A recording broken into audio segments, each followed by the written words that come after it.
Welcome to Living Chassidus. Together, let's live the Chassidus we learn.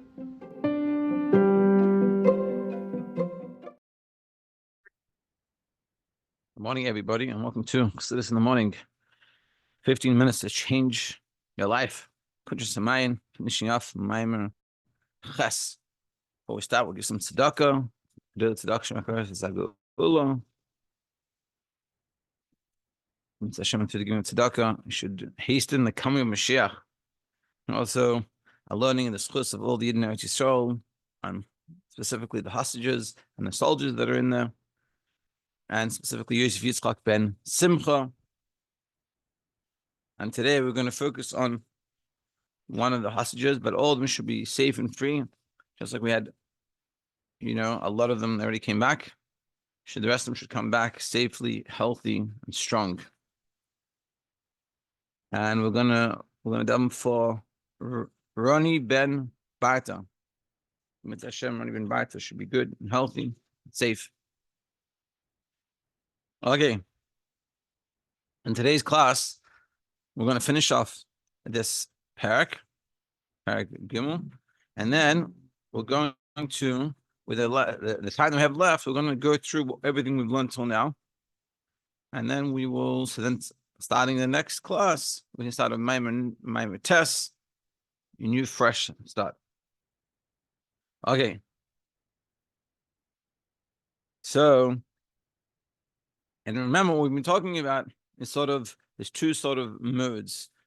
There's a mode that Hashem interacts, which is from, like we said, Erech Apayim, which is coming from Hashem's Ratzah, and Arech Anpin, which is coming from a higher level of Seder Shtalshlus. And over there, it's sort of Ma'aseh Tachteinim. What we do doesn't necessarily matter to Hashem, and therefore, even if you don't do the right thing, you still get and keeps on going, irrelevant what you do. But then there's a level of Hashem mitzad Chachma, how Hashem interacts with the world, with intellect and Seder Shtalshlus, and how Hashem is involved in the world. And on that level, everything that we do does make a very big difference. So that's what we've been talking about. So now that's what we're contrasting. Before we said, that everything according to the calculation, and everything is checked and monitored to the extent that even the sikha, the conversation between a husband and wife, which is very private, and that's more of a free conversation. That he says, as he says, Rashab, that it's a very adam dash ba'akov, people step on with their heel, like it's so common. Meaning, and when the husband and wife are together, whatever he's referring to, I'm not exactly sure. I'm just assuming it's talking about, let's say, lashon hara, whatever. They talk comfortably. They can talk, and there's no one to there's no one there. So you have like a level of comfortability. And therefore, you can be saying things or doing things that are not necessarily very, very kedushidik. And nevertheless, and so even that's so private, Hashem knows what's going on, and it's not, it's put down, and it's put down in the system. Especially nowadays, you can understand this idea of how Hashem is totally involved. Is how, a simple example of, like, if you think about it in Israel and the whole world going in Gaza, and they know so much of where people are, like where the terrorists are, and not just like the ones that they're fighting, but even like their heads and stuff. And they know that they've killed all these heads. Where they get it from? They have intelligence, and everyone knows what's going on. And in Israel, they do a very big job, from what I understand, of gathering intelligence and like monitoring social media of the enemy to know what's going on. So so you think yourself, you're free, you do whatever you want. In America, there's all this concept of this privacy that you can do whatever you want. But what we're learning here, that by Hashem, he's paying attention to everything that's going on. And he knows. But that's all in the Seder Shtalshlus. But mitzad coming from the level of Hashem, the way he interacts with the world, above nature, above the order of the world, Sham ein din v'cheshbon. So over there's no judgment. It's above it. The fish ain't tefes makim and ma'aseh, because with the action of the tachtenim, of the lower people, the lower worlds, doesn't Teifus Malkum doesn't take up space by him. Doesn't. He's way above that. And it draws down the hashpah, Hashem's influence into the world. Even so, he gives, but he gives without caring so much about what's going on. So therefore, even someone that goes against Hashem's will can get. And with a lot, like abundantly, not according to judgment. And therefore, and that's the simple answer. People say, why do bad people successful?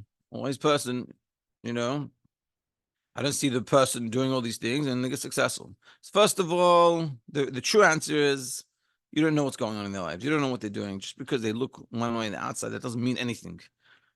As I heard once someone said to Pin Yakov, that he said, I daven, I learn, I try hard, and I have a bid and everything. And this guy, he doesn't, he's sitting there, doesn't really have anything showing.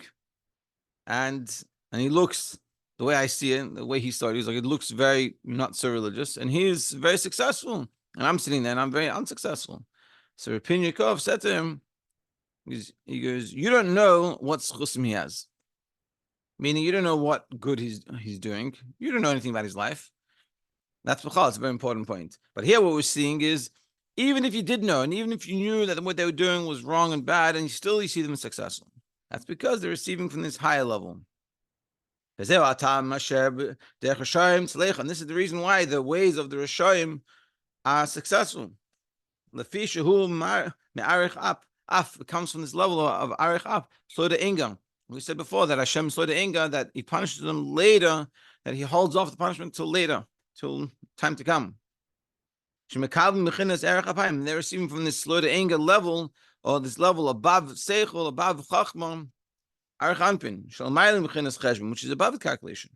That they get even when they're not fitting. And therefore automatically therefore they get a lot. Because it's infinite. It's coming from a level way above and beyond. It's coming from a level. It's like coming from a level. You go to a donor that has billions of dollars and is giving out. So they're giving. It doesn't because over there they give, the $1,000 they give you is meaningless to them. It's so insignificant. And therefore they get so much hashpah, even though they're doing the wrong thing, because they're getting from a place the person doesn't care. Hashem doesn't care. As we're going to explain more later.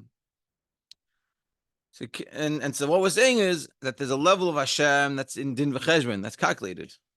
And just like a parent, there's a parent is within din v'cheshbon with the child, and they see what's going on, and they analyze, and then they tell them, this is good, this is not good, and they're involved. And then there's a level, or there's a type of parent that's not involved. They just give.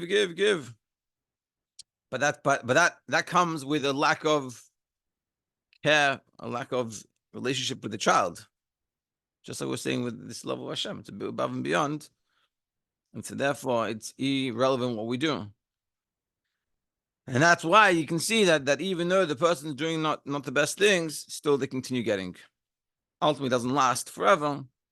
And ultimately, we don't understand Hashem's thoughts on our thoughts. We don't really understand how everything works. So we can't learn from this for someone else. Oh, that's why they're getting successful. Or this is why they're not successful. Or we don't know. And it's not our job to judge. We can just take care of ourselves and see what we're doing and how we could do better. Kitzer. To know as hatikla liyamin, the moving of the will to the right, b'hashpah chesed, coming with kindness, v'lismel b'hashpah gevura, and when turning to the left, it goes to gevura. Hu b'cheshbon meduach. It's a precise calculation how this works. Aleph lefi kiyum mitzvahs, according to the amount of Torah mitzvahs we do, and base b'oifen ha'iskalus chesed gevura. So it's how our Torah mitzvahs are going, and how we're going to combine together the chesed and gevura. How much chesed, how much gevura. And again, having gevura is very important. If you have all this rain, it's coming down in the wrong time, it doesn't help. And also we said that the calculation of what a person gets is according to his neshama. Meaning one person could do a mitzvah and it could be the biggest thing in the world, and the other person does the same mitzvah and it's nothing much. And so to an opposite, someone does an avera, two people do the same avera, and for one person it's the biggest avera, and the person it's not such a bad thing. Yeah, and but then in the end we said, but when it comes from a higher than Seder Shtalshlus, the ways of the Rishonim is successful. Because they're receiving from above Seder Shtalshlus, they're receiving above and beyond the nature of the world, and therefore they can receive even though they're not deserving. And that is Maamar Ches. So now in the last few minutes, if you have the green version of Kuntres, sure both versions have it, just in the green version. With English, it's in the back, page 398 or 97. And it goes through a small kitzur of every Maamar. So before we continue to Maamar and Tes, I was thinking take a few minutes and we'll go through this kitzur and remind ourselves where we've been going and get a little bit of a general overview. And it's good. One of the things we should try to achieve when we're learning, and this is all types of learning, is being able to summarize the points of what we learned, like we see in the siyum, in this sikkum, in this summary, like summarize what we've learned. So you learn something, you learn a Maamar. There's different levels of summary. One summary is each paragraph, each ois. What is it saying? What's the point? I try to do this with my kids when they do learning. Like, so what did the pasuk say? So what they'll do is they'll start reading the pasuk again, just in English. It's like, I don't need you to reread the pasuk in your own words. What did we learn here? What's the pasuk teaching us? So in the Maamar, what's this paragraph telling us? And then ultimately you do that through each paragraph. You get to learn the whole thing, and then in the end, you should, hopefully you've learned it enough, and you've learned and you've worked and internalized it. So you can also say in a very short, like, what's the message? Stam, and that's like Lamashal. This is an example of this. Is the map of Tanya. It's one line, 2 lines each parak. And it's very, and if it's fast to do that, it takes time. You have to learn a few times, you have to really understand it, but that gets you to really understand it. Anyway, so the Maamar, the summaries of all the Maamarim. And let's see how many sound familiar to you, and hopefully we'll be able to see the theme going through it, like how the process goes. Okay. Maamar Aleph. So in the first Maamar, we had 4 prakim. And what are we talking about? We're talking about Hadar Medech HaTorah, turning away from the ways of Torah. It's Zchus. Kama b'china is tainug, and we talked about the different levels of pleasure. We had the pleasure of food, pleasure of singing, pleasure of intellect, and pleasure of Torah. A person that is the choicest of creation, us, that we are the choice of creation, we should be choosing things that are above us. Seichel of Torah. Psichus, im chisusei. And we also talked about the lowness of us if we go after gashistic things. Because we're the choices, we should be striving for higher than us. But if we go down to lower than us, then it's a problem. That was the Maamar Aleph. And that's all in kosher terms. Maamar base. And we had 2 prakim over there. And we said, Chet, Badava, Asur, Ayideh, how does it come that we do forbidden things? It's because Aleph, the take of Nefesh Bahamas, Ayidei Riboy, Taibos, Heter, because we do a lot of permissible things, but with the Nefesh Bahamas, meaning we're doing it not for an ulterior, not for a proper motive, but just for its sake. Eating donuts, not because it's a mitzvah on Hanukkah to eat donuts, but because I love donuts. I want to eat as many donuts as I can. So when we do that, that causes us to descend and make it harder for us. And then we could go to the point of doing things that are forbidden. And base, and the second reason why we're able to go down is because we're not worried, because we think to ourselves we're not going to be disconnected from Hashem through what we're doing. And it'll be good for us. We can have the cake and eat it. But the true life, who elikus, is godliness and coming from the side of holiness. And that's what we should be getting our life force from. Now, in Maamar Gimel, we said the Simcha Kedusha is Ur Begilui, by the holy side, godliness, that comes begilui, revealed way. B'sidra achra, it comes on the negative side, the opposite of kedusha, hu b'chinas galus. That's galus. And when we receive that, we're in galus and we're giving the life, bringing godliness into galus. And that's why it's called avodah zarah. Because they're separate from Hashem's unity. Avodah zarah is not denying Hashem's existence necessarily, but it's saying there's me, I'm a separate entity. And a person that sins is worse than this, because we have the choices. We should be connected. It's like when someone that doesn't know you does something wrong is not as bad as someone that knows you and your friend and does something wrong to you. That's what we're saying. And then we said in Maamar Daled al Yidei Ma'aseh Achet Adam Hu Tachas Apid. When we sin, we separate ourselves totally. Lamata misitra acha, and become lower than sitra acha. Because we have the potential to be a higher. And that's sort of the challenge. The greater you can become, the worse, the more you can descend. And we affect that bond, that knot that we said that from below to above with Hashem. We cut it. Every Aveh we do, we cut it, we make a dent in it, make it weaker. And only the Ruach Shtus, the spirit of folly, of foolishness, that fools us into this. And if we realized every time we do something wrong, we're cutting that string, we would never want to do that. That's scary and that's dangerous. But we don't realize that, and that's how we keep doing it. And then we said in Maamar, hey, Hataina, the excuse or the optimism, he translates it, the optimism that it's going to be good for us. It's only foolishness, the Yitzchak, that convinces us that'll be good. Don't worry, I can stay up late and I can watch my movie and it'll be fun. And then you remember, and then you wake up in the morning and it doesn't feel so good. And the explanation of what it says is that you bless yourself in the heart. That's what we talked about. And Malchus Nikra Hey Smear. Malchus is the lower Hey of the name of Hashem. And it's thirsty to its creator. We said for two reasons. One is because it wants to go back up to its source. Because it's, just like the rays of the sun want to go back up to the sun. And the second reason we say it's because it's descent. It's going down, not just that the nature of the thing is to go back up to its source, but because it comes down so low, it's very uncomfortable. And then we said in Maamar Vav, we said also the neshama is called thirsty, just like the hay and malchus is thirsty, also a neshama, because it descended, but ultimately the descent that it comes down to this world, even though it's thirsty to go back up, because it's back up to its source, but the advantage that happens through its descent into this world and the struggle that it has, but it overcomes, it's all worth it. When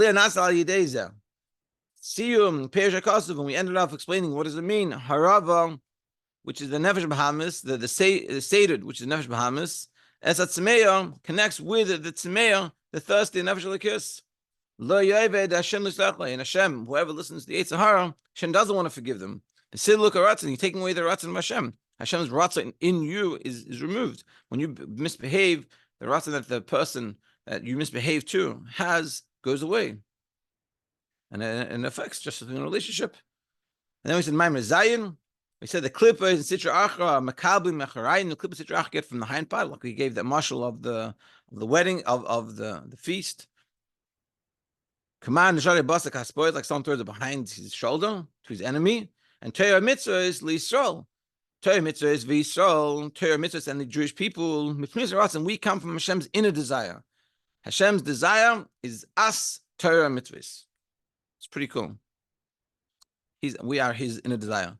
And hachayta, someone who sins, rak lefi shah, it's only momentarily that they can receive. Just like the person going to the kitchen to eat from the banquet, he's going to get caught at a certain point and say, what are you doing here? You shouldn't be here. And it has to be that's going to stop after a while. A kid can misbehave to the parent for a while, so the parent will have enough and will have to do something about it. And in this past Maamar that we just learned, Maamar Ches, we said there's two ways of the way Chitzonis gets. One is from the Makif Elyon, from above and beyond, where it doesn't really matter, and therefore it can receive. And Shalomayel Michachma Nikay, and above Chachma is called Shalomayel Michachma Nikreis Hanikreis Cheshbon. That's above Chachma, which Chachma is called Cheshbon. And Mitzvah Hashem, starting next week, next class, we'll start Maamar Tes. Have an amazing Shabbos.